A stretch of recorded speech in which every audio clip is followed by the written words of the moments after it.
Olá, espero te encontrar bem nesse dia. Seguiremos nossos estudos bíblicos refletindo hoje sobre 1 Reis capítulo 12. E queria desafiar vocês a pensarem sobre o seguinte tema: a quem pedir conselho? Em Provérbios 12:15 diz assim: o caminho do insensato parece-lhe justo, mas o sábio ouve os conselhos. Provérbios 11:14: sem diretrizes a nação cai. O que a salva é ter muitos conselheiros. Em Provérbios 15:22, os planos fracassam por falta de conselho, mas são bem-sucedidos quando há muitos conselheiros. Então, ao longo da palavra, a gente observa que existem vários trechos que vão nos mostrar a importância de se buscar conselheiros, né? Alguém que nos aconselhe. Mas nós devemos atentar para quem estamos pedindo ou ouvindo conselhos. Lembrando que, afinal de contas, a serpente também deu conselhos a Eva. Mas, antes de a gente prosseguir aí com essa nossa reflexão, queria te pedir para você vir aqui, inscrever no nosso canal e ativar o sininho. Aí você recebe notificação e consegue expandir aí esse conteúdo. Então, deixa seu like, comenta, compartilha. Isso é muito importante para nós, porque você nos ajuda a expandir conhecimento para outras vidas. Então, faça você parte disso, né? Voltando aqui ao nosso tema, a quem pedir conselho. Vamos ler, né, apenas um trecho aí do capítulo 12, para a gente poder, então, ter maior tempo de discutir aí todo o capítulo. Então, vocês vão ler todo o capítulo primeiro, para depois seguir aqui ouvindo, né, as discussões dos trechos. A partir do versículo 6 diz assim: o rei Roboão perguntou às autoridades que haviam servido ao seu pai Salomão durante a vida dele: como vocês me aconselham a responder este povo? Eles responderam: se hoje fores um servo desse povo e servi-lo, dando-lhe uma resposta favorável, eles sempre serão teus servos. Roboão, contudo, rejeitou o conselho que as autoridades de Israel lhe tinham dito e consultou os jovens que haviam crescido com ele e o estavam servindo. Então, nós observamos o quê? Que ele pegou um conselho dos anciãos e acabou rejeitando e preferindo, então, um conselho de seus jovens amigos. E isso vai causar, né, consequências terríveis. Logo de início, então, aí voltando no início do capítulo, né, ele começa aí com a morte de Salomão, né, e após a morte de Salomão, Roboão sendo coroado rei, né, assumindo o trono, então, da nação que já estava cheia de descontentamento popular, né, e o problema desse descontentamento era justamente a política tributária e o fardo de trabalho, né, que foi imposto ali no governo de Salomão. Então, o povo foi ali representado por Jeroboão, né, que era era carismático, que era um funcionário de confiança de Salomão, né, que vai buscar ali alívio para essas dificuldades. Então, Jeroboão lidera aí uma delegação de pessoas que se dirige a Roboão, solicitando, então, que ele vá diminuir aí essa carga tributária, né, e as obrigações de trabalho. Então, Roboão está de frente a um dilema. E aí ele faz o quê? Ele consulta os anciãos, né, e que vão dizer, né, para ele o quê? Atender a demanda do povo, né, para poder conquistar ali apoio e lealdade. No entanto, Roboão rejeita esse conselho e ouve dos jovens, que vai então instigar ele a ser ainda mais rígido, né. Então, por, né, ele optar seguir o conselho dos jovens, acabou gerando o quê? A divisão do reino de Israel em duas partes, né? Então, vai ter o reino de Israel do norte, que vai ser liderado por Jeroboão, e o reino de Judá, no sul, que vai ser comandado, então, por Roboão, né? Lembrando que a maior parte, né, das tribos vão estar ali, né, nas tribos do norte, né? Então, Jeroboão vai liderar, então, as 10 tribos do norte, né? E Roboão vai ficar ali com as do sul. Né? Então, essa divisão aí política, ela tinha profunda implicação também religiosa e cultural. Por quê? Jeroboão fica com medo que o povo fosse para Jerusalém para adorar lá no templo de Salomão. Né? Então, eles iam acabar sendo leal a quem? Ao rei de Judá. Né? Então, para não acontecer isso, ele faz o quê? Ele institui a adoração de bezerros de ouro em 2 locais, né? Um em Betel e outro em Dan, fazendo o quê? Desviando a devoção, então, do povo de Jerusalém, né? Então, a ascensão de Jeroboão vai ser ali uma linha divisória, né, que vai gerar divisão dos reinos e vai caracterizar vários conflitos e rivalidades, então, né? E essa divisão ela vai persistir até a queda de ambos os reinos, né? Para os assírios, né? Israel do norte e babilônios, né? Que Judá. Então, a gente observa aí como que foi traçando aí o contexto político e religioso, né? Uma das primeiras medidas de Roboão, né, foi reforçar então as defesas de Jerusalém, né, que é a capital então de Judá. Ele entende que a cidade, né, ela é central ali para a preservação tanto da sua autoridade quanto a proteção do reino. Então ele vai investir em fortificações, sistemas de defesa, querendo tornar assim Jerusalém impenetrável, né? Então essa ação vai refletir aí a preocupação que ele tinha, né, em manter o controle sobre o território e proteger aí o seu reinado. E aí ele vai, né, buscar ali consolidar a unidade de Judá, né, fortalecendo ali seu domínio sobre as tribos remanescentes, incluindo Benjamim, né? Então ele busca reunir as tribos, né, sob sua liderança, garantindo aí estabilidade no seu reino.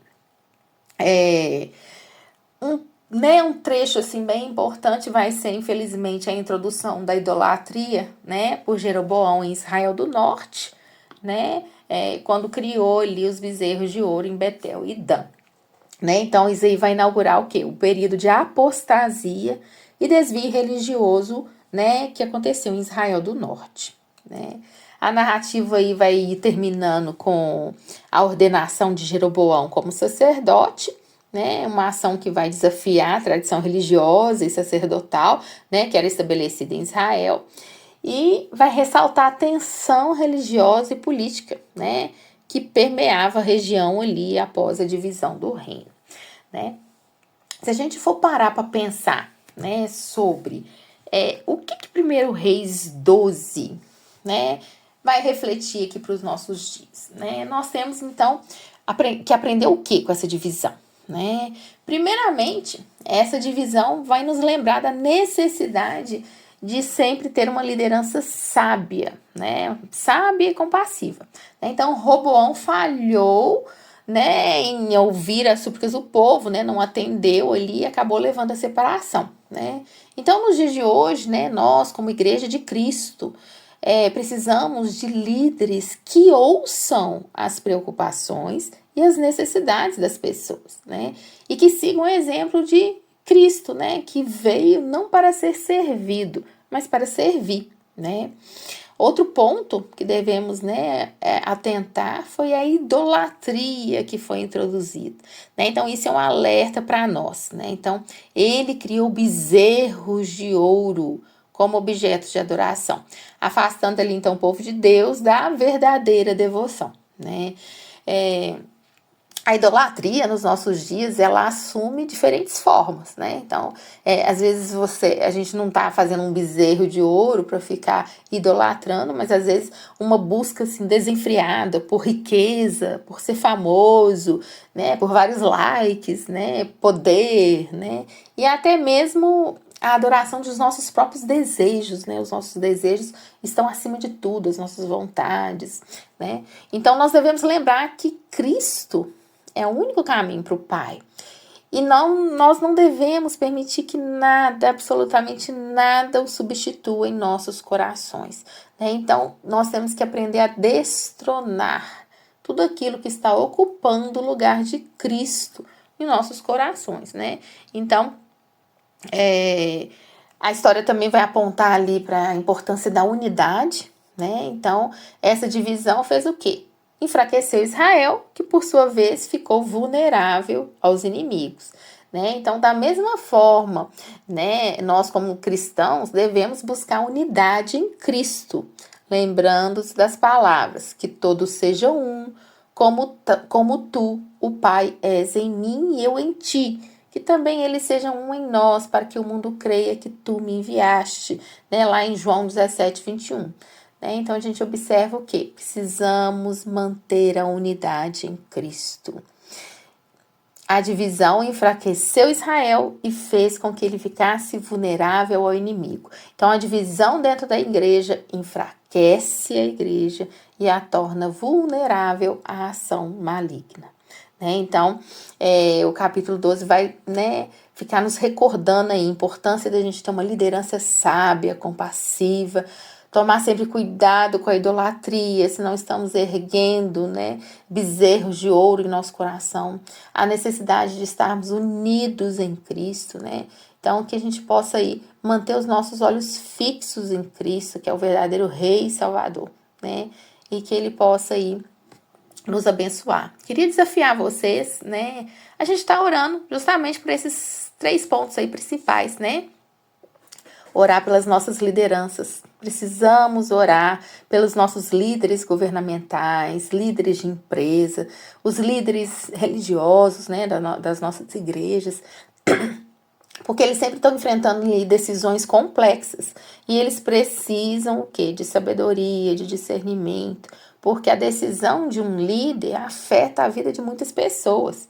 Então, que nós possamos orar para que nossa liderança, igual eu falei, política, econômica, religiosa, busque sempre o que? A sabedoria do alto, em todas as decisões, reconhecendo ali a importância de um conselho sábio. Devemos orar, por unidade e reconciliação.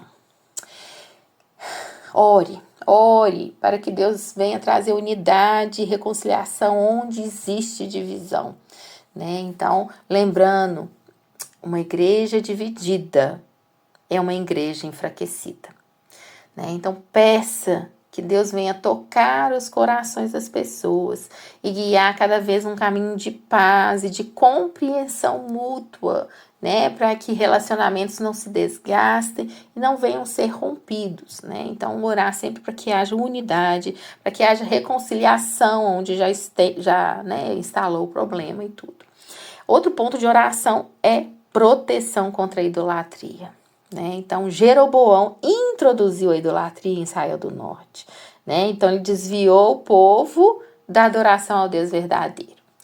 Então, nos dias atuais, a idolatria ela pode vir de uma forma bem sutil, Como a gente já falou, adoração ao dinheiro, ao poder, ao status, A obsessão por dispositivos tecnológicos, trocou o telefone, eu quero trocar o outro, veio um modelo mais... Então, a sua vida vive em torno dessas coisas que são passageiras, Muitas vezes materiais e sempre passageiras, Então, ore para que as pessoas, a começar em nós, que todos nós sejamos libertos de qualquer forma de idolatria, que o Senhor venha destronar, que Ele venha jogar luz em nós para que possamos entender e compreender aquilo que temos levantado como ídolo em nossas vidas, E que possamos voltar o nosso coração para Deus, Então, vamos pedir que Ele venha nos fortalecer em fé, Principalmente aqueles que ainda estão com a fé abalada,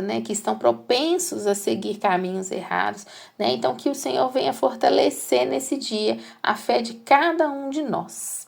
Amém? Sejam abençoados em nome de Jesus.